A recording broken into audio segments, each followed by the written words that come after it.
Hi guys! Welcome back to my YouTube channel. It's me again, Smael. And today's video guys, pag-uusapan natin ngayon dito sa channel ko is yung bakit dapat hindi ka magkasakit or dapat hindi ka magkasakit dito sa Saudi Arabia or dito sa abroad, especially sa Saudi.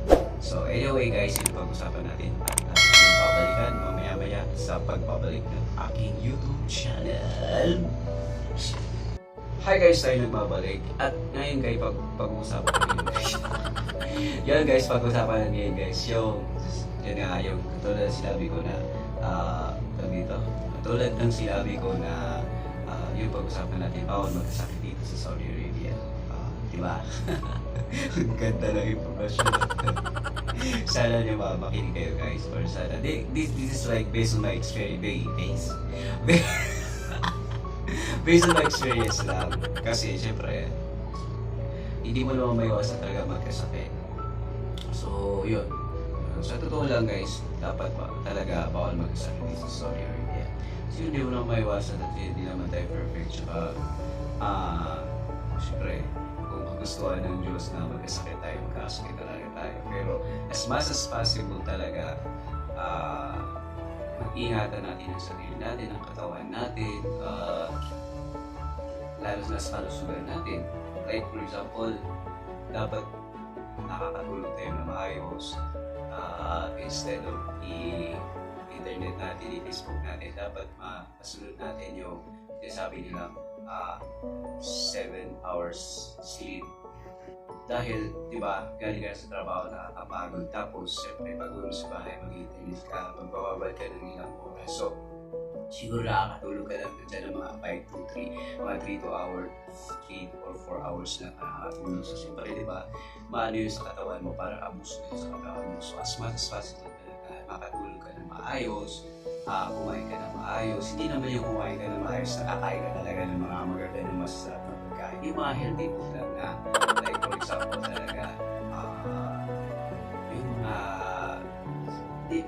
ando na tayo guys, kasi alam naman natin yan, especially sa mga OFW talaga, almost na kinakain lang nila. Yung iba, dahil nga sa sobrang pagod at hindi mo masabi ng titipid, siguro dahil nga sa maintenance nga, so parang instead of iluluto nila na maayos na ulam o pagkain, parang i-internet na lang nila. So okay na sa kanila yung mga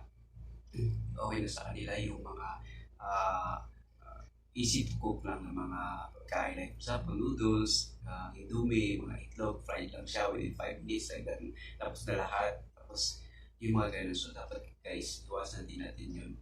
Hindi naman masyado kasi like okay lang din naman kumain paminsan-minsan, hindi yung araw-araw na lang kakain ka katulad ko kasi so sabi ko yung experience ko, talaga ako hindi ako mahilig kumain ng mga yung talaga yung mga bagay na pero minsan naisip ko din na bakit din yung gano'n, dapat kumain ka din na maayos na pagkain, yung mga prutas, kasi mura lang din dito yung mga prutas tsaka yung mga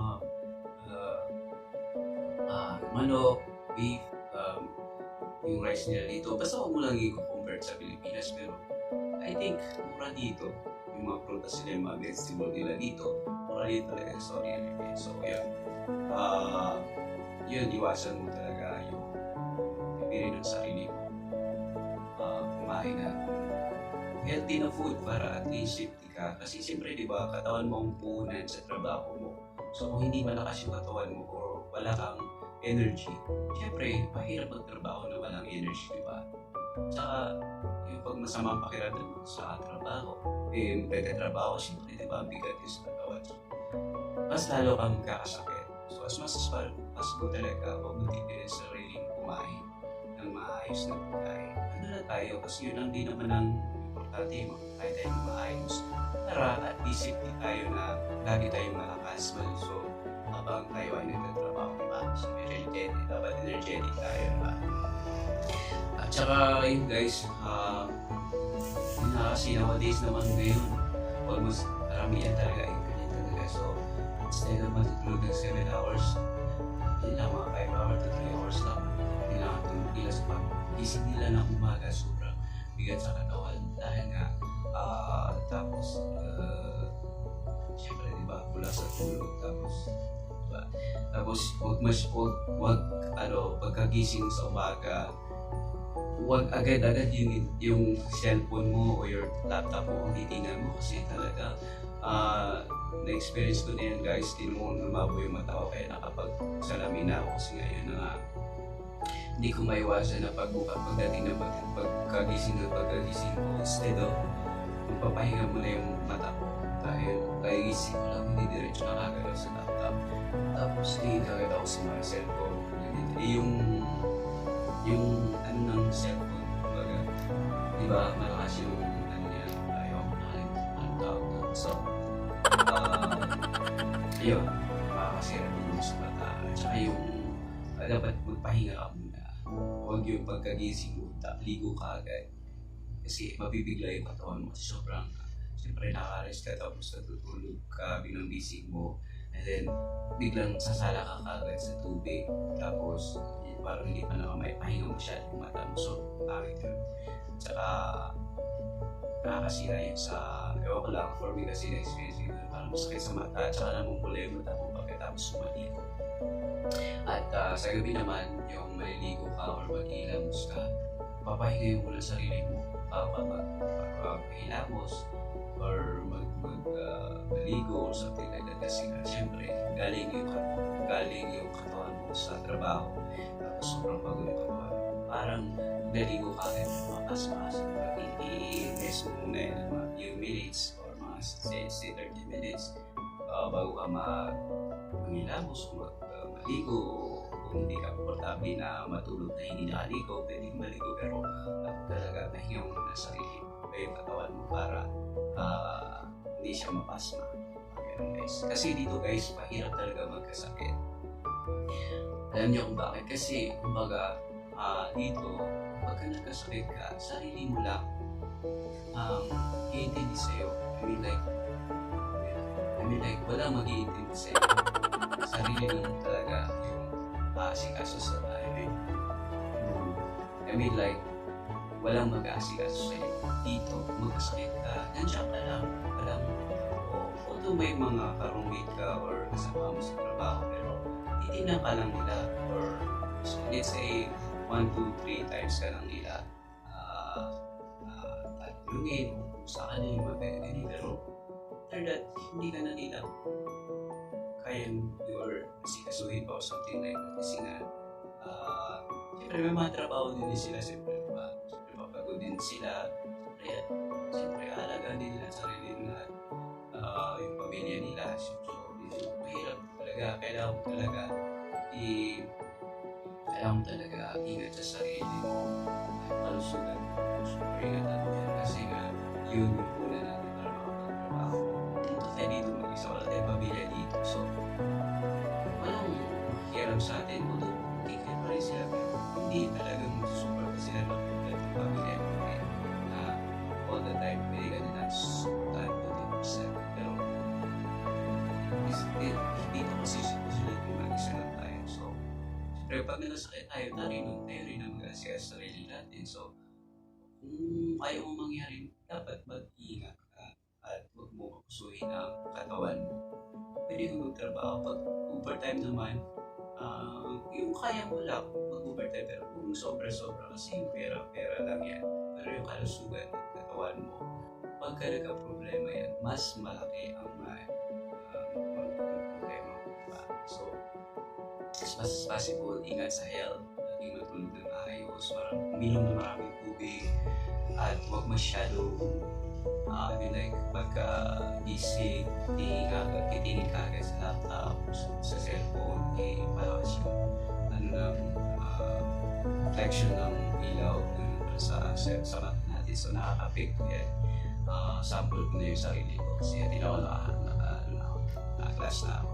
Tapos huwag maligo na kagaling mo na sa trabaho, kasi baka mapasma ka at saka magkasakit ka pa. So as much as possible talaga guys, yung mga bagay dito na sinabi ko, dapat maiwasan natin, especially na dito sa Saudi, dahil syempre diba, kailangan din natin alagaan ang sarili natin, at kasi yun na ang puna natin.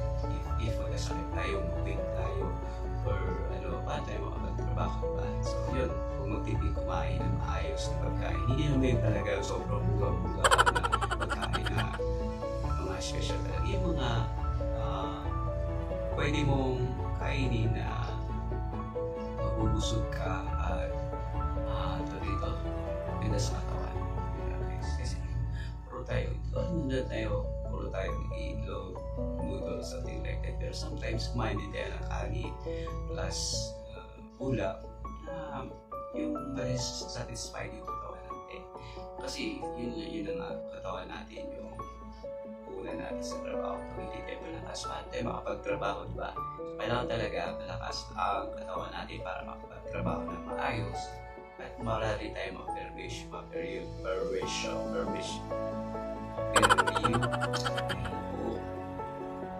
hindi tayo makaperwisyo sa ibang tao. Kasi syempre, di ba, nagsalit ka, nandiyan ka, syempre,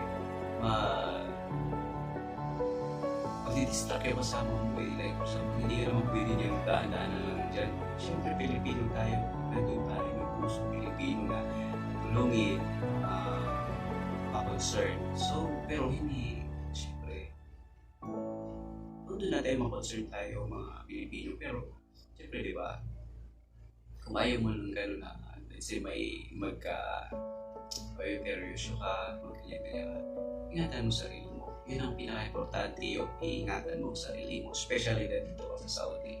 Dahil walang mag-aasikaso, kundi ang sarili mo lang. So, as much as possible, iwasan nyo yun guys. Especially nung dito kayo sa abroad, sa Saudi. So, yeah. Kasi kung wala kayong kamag-anak, di ba? Tsaka kamag-anak, hindi naman kayo bibisitahin dito sa bilag o sa ano kasi lang siyempre, di ba? Bawal or basta lahat dito may trabaho. Walang hindi nagtatrabaho. So, siyempre, walang mag-aasikaso sa'yo dito dahil wala may trabaho. Wala naman na iwanan ng kasama mo sa trabaho. Yung trabaho niya or hindi na siya papasok sa trabaho dahil magbabantay siya sa'yo, di ba? Hindi dapat. So, yun. As much as possible, huwag tayong magtipid sa pagkain. Kumain tayo na maayos. At, lagaan natin ang sarili natin. Huwag natin abusuhin ang sarili natin. Dahil ang una lang, yung sarili natin, yung katawan natin, kalusugan natin, at pagpalakas para nakakapagtrabaho tayo maayos. So, yun. So, anyway guys, thank you for watching my video. I hope may natutunan kayo or wala ako kayo natutunan. Basta sa mga subscribe sa aking channel o sa mga subscriber ko, thank you guys for always supporting this channel. And don't forget to subscribe my channel. Click the notification bell for liking updates sa mga video, cover song, reaction video, vlog na i-upload ko soon. So yo. So anyway guys, thank you guys for watching this video, and I hope you like it, and see you again in my next video guys, and masalama.